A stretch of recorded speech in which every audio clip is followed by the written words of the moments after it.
The Snow Child by Eowyn Ivey. Chapter 1. Wolverine River, Alaska, 1920. Mabel had known there would be silence. That was the point, after all.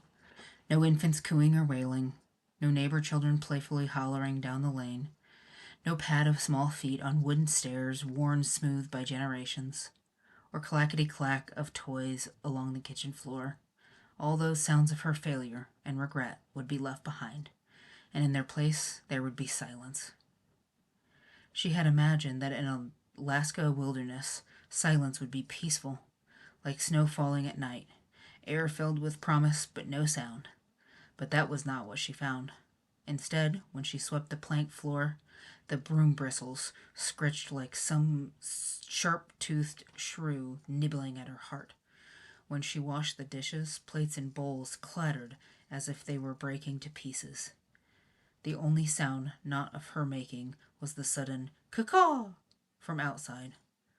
Mabel wrung dishwater from a rag and looked out the kitchen window in time to see a raven flapping its way from one leafless birch tree to another. No children chasing each other through autumn leaves, calling each other's names, not even a solitary child on a swing. There had been the one, a tiny thing, born still and silent. 10 years passed, but even now she found herself returning to the berth to touch Jack's arm. Stop him. Reach out. She should have. She should have cupped the baby's head in the palm of her hand and snipped a few of its tiny hairs to keep in a locket at her throat. She should have looked into its small face and known if it was a boy or a girl, and then stood beside Jack as he buried it in the Pennsylvania winter ground. She should have marked its grave. She should have allowed herself that grief. It was a child, after all, although it looked more like a fairy changeling. Pinched face, tiny jaw, ears that came to narrow points. That much she had seen and wept over because she knew she could have loved it still. Mabel was too long at the window.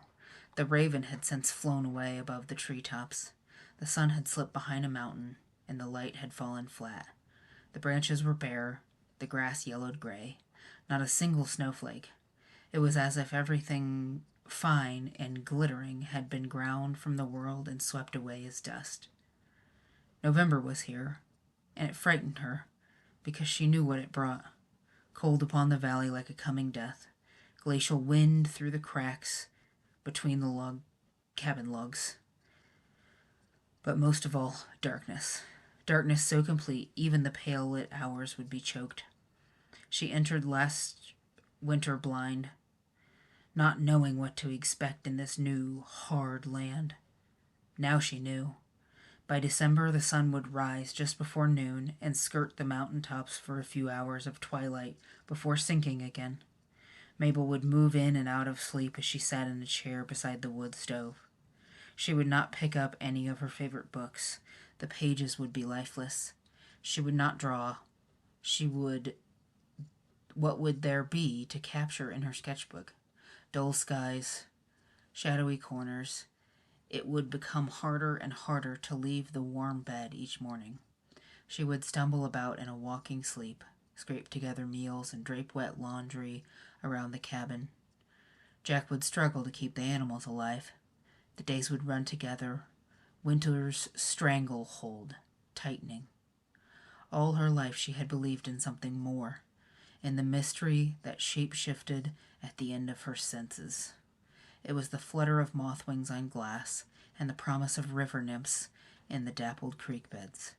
It was the smell of oak trees on the summer evening she fell in love, and the way dawn threw itself across the cow pond and turned the water to light. Mabel could not remember the last time she caught such a flicker. She gathered Jack's work shirts and sat down to mend. She tried not to look out the window.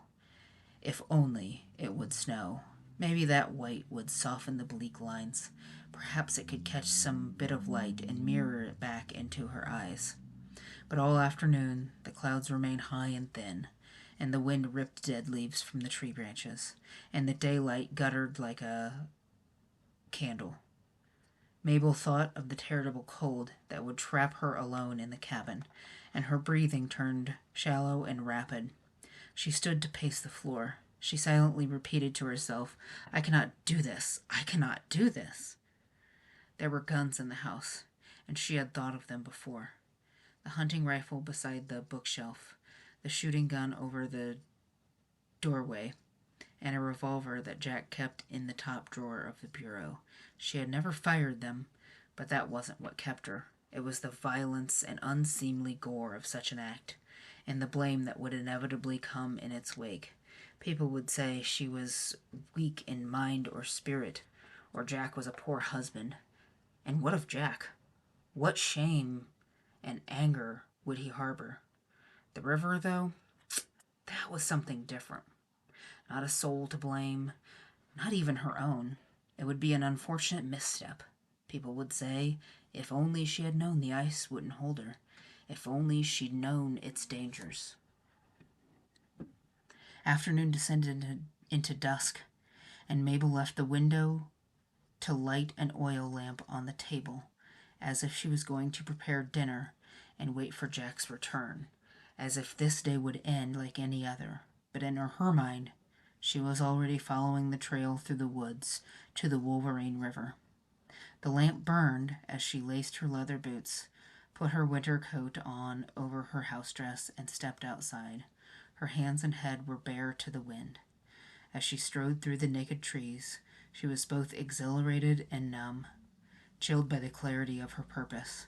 She did not think of what she left behind, but only of this moment, in a sort of black and white precision. The hard clunk of her boot soles on the frozen ground, the icy breeze in her hair, her expansive breaths. She was strangely powerful and sure. She emerged from the forest and stood on the bank of the frozen river. It was calm except for the occasional gust of wind that ruffled her skirt against her wool stockings and swirled silt across the ice. Farther upstream, the glacier-fed valley stretched half a mile wide, with gravel bars, driftwood, and braided, shallow channels. But here the river ran narrow and deep. Mabel could see the shale cliff on the far side that fell off into black ice. Below, the water would be well over her head. The cliff became her destination, though she expected to drown before she reached it. The ice was only an inch or two thick, and even in the depths of winter, no one would dare to cross at this treacherous point.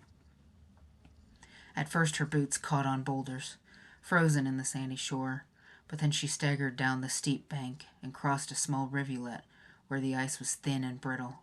She broke through every other step to hit dry sand beneath. Then she crossed a barren patch of gravel and hiked up her skirt to climb over a driftwood log, fated by the elements. When she reached the river's main channel, where water still coursed down the valley, the ice was no longer brittle and white, but instead black and pliant, as if it had been solidified the night before. She slid her boot soles onto the surface and nearly laughed at her own absurdity, to be careful not to slip, even as she prayed to fall through. She was several feet from safe ground when she allowed herself to stop and peer down between her boots. It was like walking on glass. She could see granite rocks beneath the moving, dark turquoise water. A yellow leaf floated by, and she imagined herself swept alongside it and briefly looked up through the remarkably clear glass. Before the water filled her lungs, would she be able to see the sky? Here and there, bubbles as large as her hand were frozen in white circles, and in other places large cracks ran through. She wondered if the ice was weaker at those points, and if she should seek them out or avoid them. She set her shoulders, faced straight ahead, and walked without looking down. When she crossed the heart of the channel, the cliff face was almost within arm's length. The water was a muffled roar, and the ice gave slightly beneath her. Against her will, she glanced down, and what she saw terrified her. No bubbles, no cracks, only bottomless black, as if the night sky were under her boots. She shifted her weight to take another step towards the cliff, and there was a crack, a deep, resonant pop, like a massive champagne bottle being uncorked. Mabel spread her feet wide, and her knees trembled. She waited for the ice to go away, for her body to plunge into the river. Then there was another thud, a whoomp, and she was certain the ice slumped beneath her boots, but in millimeters, nearly imperceptible, except for the awful sound. She waited and breathed, and the water didn't come. The ice bore her. She slid her feet slowly, first one, then the other, again and again, a slow shuffle until she stood where ice met cliff. Never had she imagined she would be here, on the far side of the river. She put her bare palms on the cold shale, then the entire length of her body, until her forehead was pressed to it, and she could smell the stone, ancient and damp.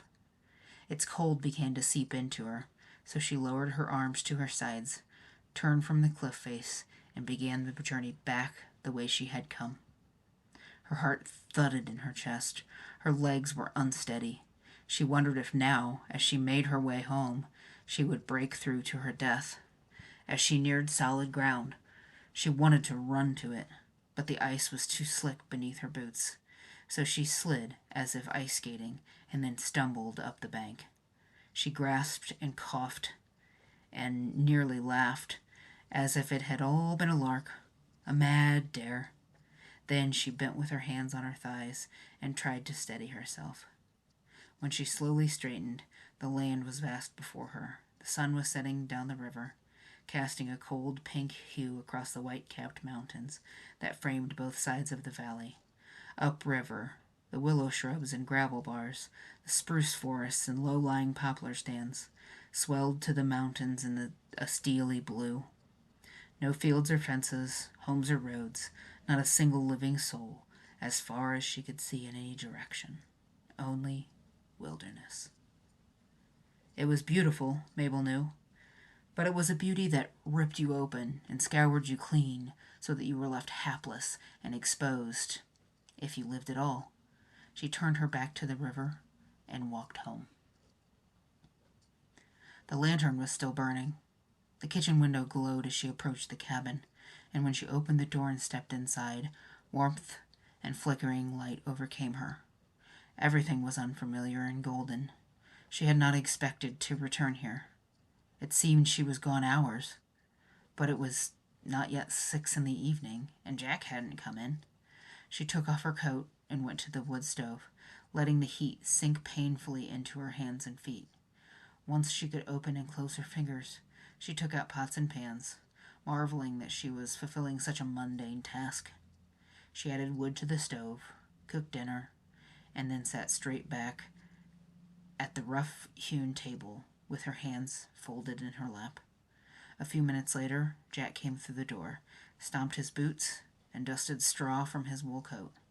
Certain he would somehow know that she had arrived, she watched and waited. She rinsed his hands in the basin, sat across from her and lowered his head. "Bless this food, Lord," he mumbled. "Amen." She set a potato on each of their plates, beside boiled carrots and red beans.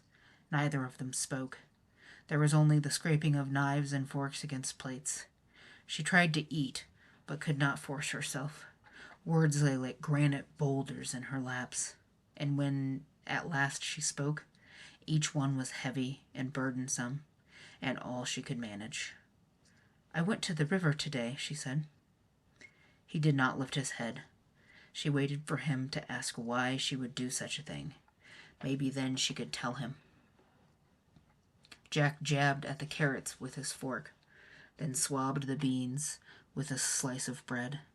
He gave no indication that he heard her. "It's frozen all the way across the cliffs," she said in a near whisper, her eyes down, her breath shallow. She waited, but there was only Jack's chewing, his fork at his plate. Mabel looked up and saw his wind-burned hands and frayed cuffs, the crow's feet that spread at the corner of his downturned eyes. She couldn't remember the last time she had touched that skin, and the thought ached like loneliness in her chest. Then she spotted a few strands of silver in his reddish-brown beard. When had they appeared?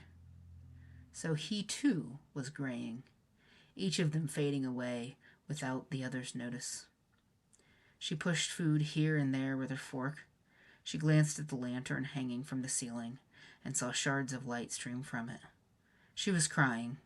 For a moment she sat and let the tears run down either side of her nose until they were at the corners of her mouth. Jack continued to eat, his head down. She stood and took her plate of food to the small kitchen counter. Turned away, she wiped her face with her apron. "That ice isn't solid yet," Jack said from the table. "Best to stay off of it." Mabel swallowed, cleared her throat. "Yes, of course," she said. She busied herself at the counter until her eyes were clear, then returned to the table and spooned more carrots onto Jack's plate. "How is the new field?" she asked. "It's coming." He forked potato into his mouth and then wiped it with the back of his hand. "I'll get the rest of the trees cut and skidded in the next few days," he said. "Then I'll bury some more of the stumps out. Then I'll burn some more of the stumps out." "Would you like me to come and help? I could tend the stump fires for you." "No, I'll manage." That night in bed, she had a heightened awareness of him, of the scent of straw and spruce boughs in his hair and beard, the weight of him on the creaky bed, the sound of his slow, tired breaths. He lay on his side, turned away from her. She reached out, thinking to touch his shoulder, but instead lowered her arm and lay in the darkness, staring at his back. "Do you think we'll make it through winter?" she asked. He didn't answer. Perhaps he was asleep. She rolled away and faced the log wall. When he spoke, Mabel wondered if it was grogginess or emotion that made his voice gravelly. "We don't have much choice, do we?"